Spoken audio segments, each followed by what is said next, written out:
When I was in my 20s, I worked as an in-house security guard for a mid-sized tech company in my area.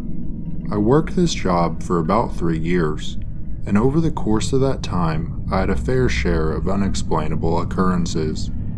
The building itself was located downtown in an old factory of some sort.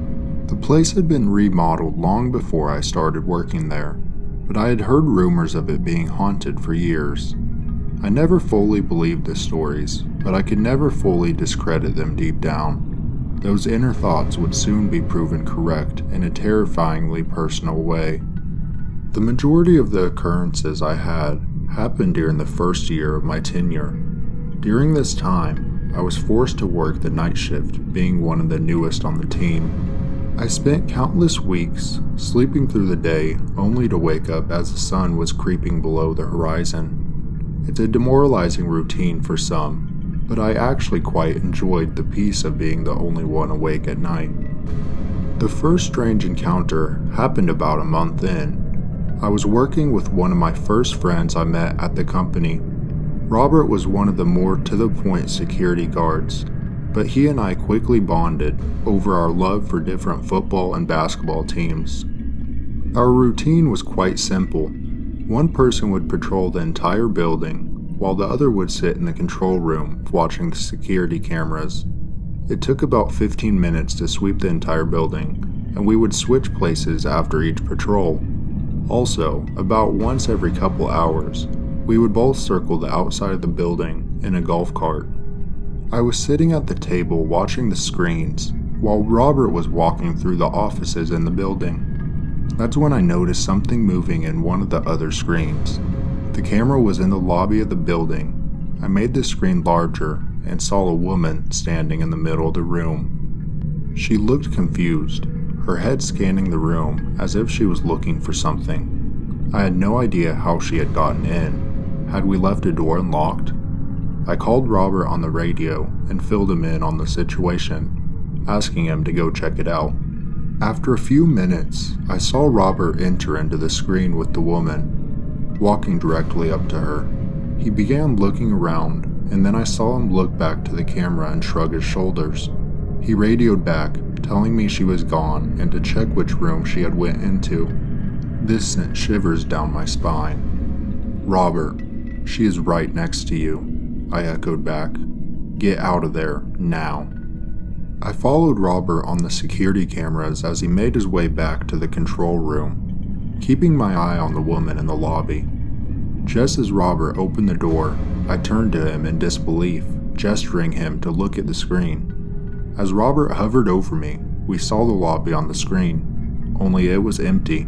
The woman was nowhere to be seen. Robert shoved me, telling me to stop playing games, but I pleaded with him that I wasn't making it up. We rewatched the footage, and what we saw horrified me. Minutes before Robert had entered the lobby, the woman entered the screen from the bathroom area, which is an area of the building that is off camera. We watched as Robert entered, with the woman still in screen, only for her to exit the way she came as soon as Robert got back to the control room. We naturally checked the bathrooms, but found nothing and no way of escaping. The second occurrence I had also happened with Robert. We had previously discussed the strange encounter we had, but eventually we both brushed it off as if nothing happened. It was months into my first year at the company, and the night was going fairly normal. I had just finished my patrol of the building, and Robert and I were getting ready to check the outside. As we drove around the corner of the building, I told Robert to stop the golf cart. I noticed that one of the old garage doors in the loading zone had been pulled all the way open. This was strange, but what made it even more terrifying was that this specific garage door was so old that it was not automatic and it needed a key. I got out of the cart and pulled the door shut, fumbling through my keychain for the key. I got it locked up, and Robert and I quickly wrapped things up to go check inside. We both searched the inside of the building and checked the cameras to find nothing again. The only thing caught on camera was the garage door slowly being pulled up by itself. One of the final occurrences I experienced was towards the end of my time working the night shift. I was working with a new guy named Ben, who had only been there for a few weeks. At the time, I was patrolling towards the back of the building with Ben watching the cameras. I heard him say that he needed to use the bathroom and that he would be right back. Only a couple minutes later, I heard Ben laugh over the radio. Real funny, man. I was confused what he was talking about, so I started heading back. When I got there, I saw the entire set of screens were black.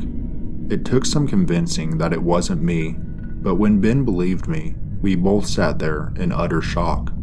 All of the footage from that night had been completely deleted, and it took resetting the whole system for the security cameras to turn back on. I think it is safe to say that I have had a few unexplainable experiences during this job, and I definitely will not be working the night shift again.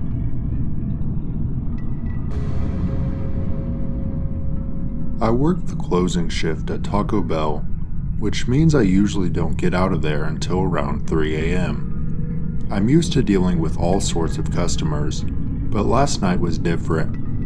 Around 9 p.m., a man pulled up to the drive-thru, and something about him gave me the creeps. He told me I was very pretty and asked when I got off work. I tried to brush it off and be polite, but he seemed to have a scary sense of confidence, which terrified me. A little while later, the man came back through the drive-thru, this time ordering a burrito.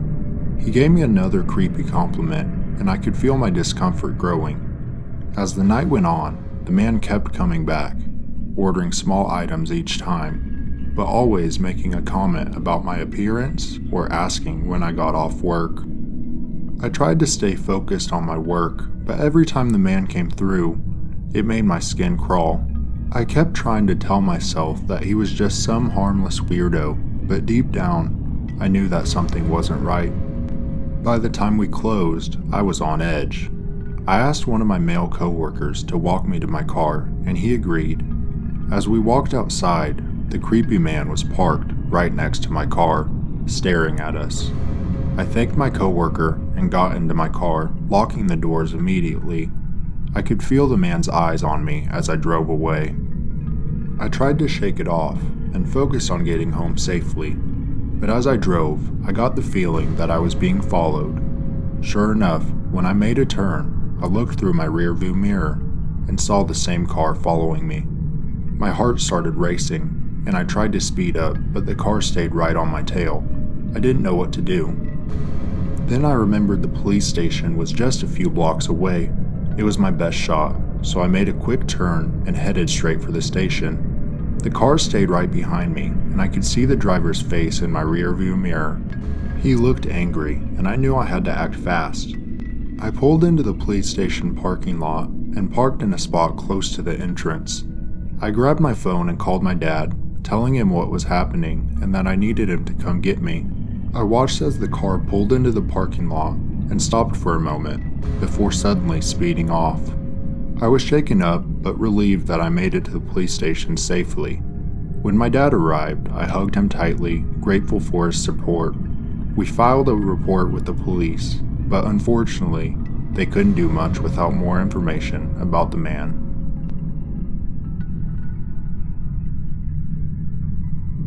I used to work the night shift at a gas station on the outskirts of town. It wasn't the most glamorous job, but it paid the bills and kept me occupied during the lonely hours of the night. One particular night, things started off just like any other shift. The usual flow of customers came and went, buying snacks, cigarettes, and filling up their tanks. It was quiet and uneventful, until a large man walked into the store. He was dressed in all black, except for red sweatpants, and he had a wide-brimmed hat pulled low over his face. I couldn't see much of his face, but his piercing blue eyes were enough to send shivers down my spine. They weren't a normal blue, they were dark, like the depths of the ocean. I tried to brush off my unease and greet him with a smile, but as he approached the counter, his eyes seemed to bore into me. He asked for a pack of cigarettes, and I obliged, trying to keep my composure. As he paid for the cigarettes, he leaned in close and whispered, "You shouldn't be here alone, you know. It's dangerous." I again tried to brush it off as a strange comment and gave him his change, but as he left the store, I couldn't shake the feeling that something was off about him. Hours went by, and the gas station was completely deserted. It was just me and the quiet hum of the fluorescent lights. But as I was stocking the shelves, I heard a faint tapping on the window. I froze, my heart pounding in my chest. I slowly turned to face the window, half expecting to see the strange man's piercing blue eyes staring back at me. But the tapping persisted, growing louder and more insistent. I cautiously approached the window, peering out into the darkness. At first, I saw nothing but the empty parking lot and the trees swaying in the breeze. But then movement caught my eye. A figure emerged from the shadows, slowly making its way towards the store. As it drew closer, I could make out a silhouette of a person, the same man I had seen before, except this time his movements were jerky and unnatural, like a puppet being pulled by strings. I could feel a knot forming in my stomach as the man approached the window. He stopped just outside and pressed his face against the glass. His eyes were blank and lifeless, like two black voids staring back at me. I stumbled backwards, tripping over a stack of boxes and falling to the ground. I scrambled to my feet, running to lock the door just as the man began pounding on it, his fist striking the glass with bone-chilling force.